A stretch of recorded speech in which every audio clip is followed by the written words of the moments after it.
Welcome to the third Legion raid in Lost Ark, the crazy clown Kakul Saydon. There are a couple of differences between this and the Legion raids you have already done so far. The content is designed for 4 players rather than 8. There is no hard mode, just normal mode and rehearsal mode, and the mechanics are a lot more intricate and you'll frequently wipe your party if you fail. Things are only going to get harder as you progress through Legion raids. Don't worry though, that's why we're here.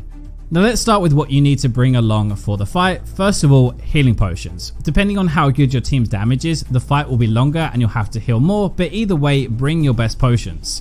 Panacea is going to help you cleanse debuffs and put you in a tight spot during this fight, and whirlwind grenades are going to be helping you clear that stagger check. Here are the rewards you can obtain from this fight. The badges of madness can be used to purchase various items, but the trumpets are the most important reward. They allow you to upgrade your relic gear set from level 1 to 2, enhancing the set bonus effects, making them essential in your gear progression. As with most Legion raids, there is a lot going on, so we recommend you keep this video and a cheat sheet handy while you're learning. And before we dive into the flow of the fight, we need to start with a really important mechanic. There is a new overarching mechanic in phase 1, and that is madness. Each player will have a gauge, kind of like Vicus's charm gauge, and when it's full it transforms the player into a clown. That doesn't sound too bad, but with each transformation, Kakul Saydon gains 1 stack of a 3% defense buff. So the first time this matters is when it reaches 50%. It will trigger a cross-dot explosion, does a little bit of damage if it hits anybody, but it gives that player a madness circle, which increases the madness gauge of anybody who steps into it. When you hit 100%, as we said, you're going to turn into that clown and you get your abilities replaced with 3 others that help your teammates. Your Q is going to debuff the boss and minions, your W reduces the madness gauge of your teammates who are around, pretty close range, and your E is going to drop a gift box containing an orb that reduces the madness gauge for 1 player.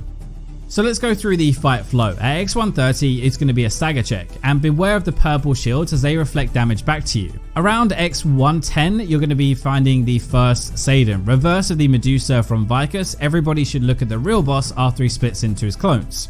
X85 is going to be a simple dance party. Play a game of Simon Says, imitate Saydon's dance moves and you'll be done. At X60 you have another stagger check. It is the same one at X130, so beware of the purple shields as they reflect damage back to you still.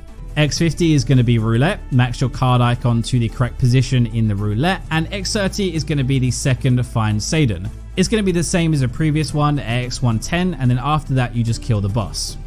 You're going to be able to summon one of 3 champions. You're going to be using Nineveh and Wei during this fight. The best spot for Nineveh is usually right after the typing test, and Wei is saved for the final phase. So let's go through our scripted mechanics. Now first of all we have the stagger check. So the boss will start charging up and a stagger bar will appear. 1 or 2 purple shields will also protect him from your attack, deflecting anything you send back at you. Avoid the shields, use stagger skills, and you move on. Now this next part will feel like the reverse of the Medusa mechanic in Vicus. Everybody needs to turn their character and face towards the boss. This can be a bit tricky, but the best way to do it is to hold shift and perform a basic attack to register your character's position towards the boss, and simple. Battle area lights will drop down, Saydon will disappear, 4 clones of him will appear in each corner at 1, 5, 7 and 11 o'clock.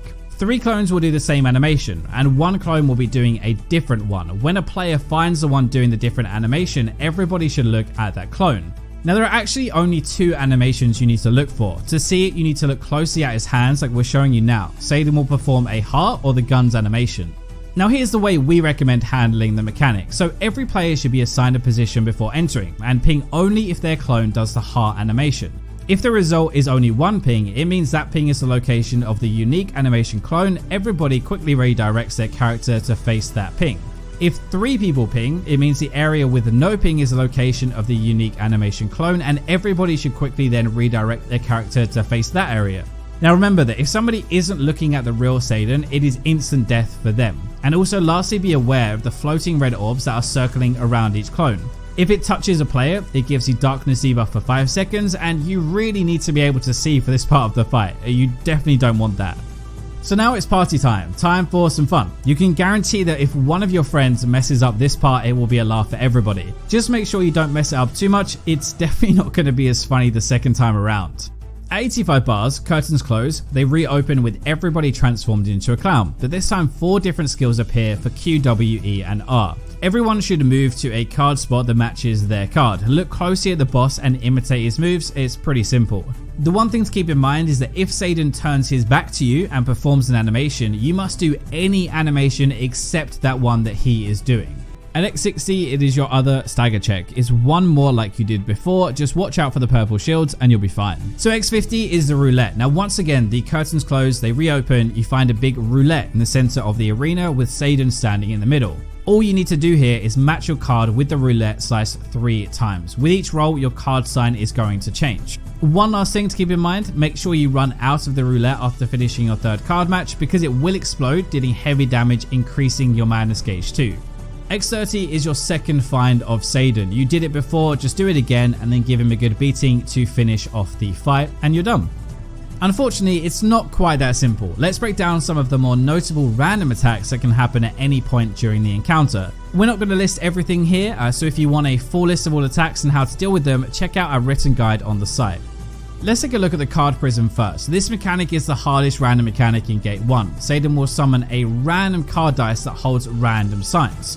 So 1 or 3 players will be imprisoned and Saydon will start firing cards towards a player, but before it begins, make sure you are a decent way from the boss and you stand in a line together. It can be a bit confusing, but simply put, the cards need to hit the player that has the matching card. So if you're free, then walk into your card, or if it matches an imprisoned player, then hide behind them and make the card hit them.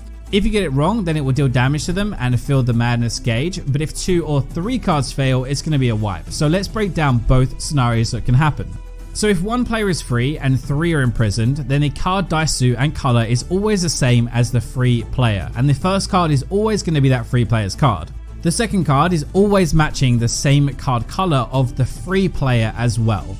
Let's do an example. So in this clip, the dice is a red heart and the player also has a red heart. So the player with the heart card is going to be free and steps forward to take that first card. The next is always going to be the other red card, which is diamond, so he leads that to them. Then the last 2 cards will be the black suits, clubs and spades, which he leads to each player. Now the other way this can happen is if 3 players are free and 1 is imprisoned. The card dice suit here is always going to match the imprisoned player but the opposite color of the dice, and the third card is always going to be his. The first 2 cards are always the opposite color to the imprisoned player. So in this clip, for example, the dice is a red spade and the player has a black spade. That means the first and the second player will be the red color suit, so the hearts and the diamonds. They both step forward and they prepare to take their cards. The third card will be the imprisoned players, so in this case it's going to be the spades, and the final card will be the other black card, clubs. One of the other big mechanics is the slot machine game. So during the fight, a random clown statue appears with a slot machine game on his head.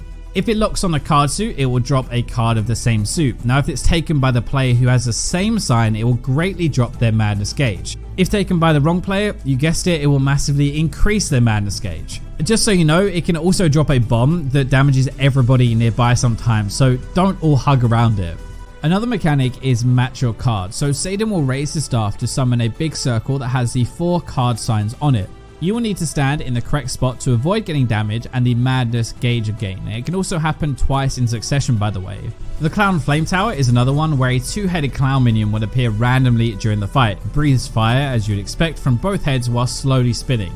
You're going to have to kill this as soon as possible, and in case you can't find it when one of your allies calls it out, you can clearly see it on the minimap too. The last thing is the counter. So Saydon will jump onto a ball to perform a circus flamethrower move. This is your chance to counter him and do some free damage. Well, there you have it. 2-headed clowns, cards that kill, and some roulette thrown in too. Welcome to Kakul Saydon's Circus of Madness. Things are only going to get weirder from here, so keep your wits about you to send the clown packing and follow us to Gate 2.